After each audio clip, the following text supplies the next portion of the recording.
But Dr. Jones, in Libido Dominandi, you present the thesis that the preaching or the advancement of so-called sexual freedom or sexual liberty is actually a tool to impose political control.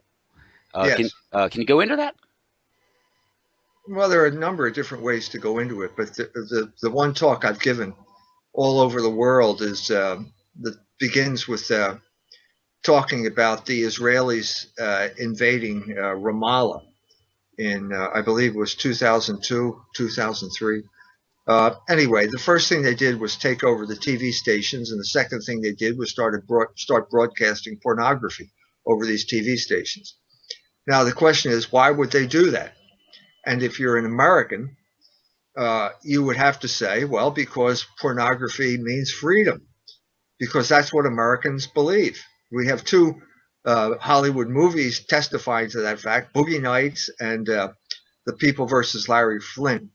And the latter film has Larry Flynn saying explicitly in a courtroom scene, "No one's free unless I'm free to broadcast pornography."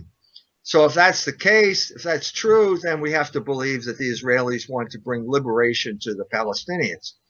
Well, that's preposterous.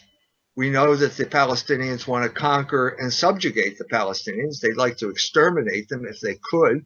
But the preliminary to that was occupying their land and trying to demoralize them. And that's why they broadcast pornography. So the conclusion we have to draw from this is that no, pornography is not a form of freedom. It's a form of covert warfare. It's also a form of political control.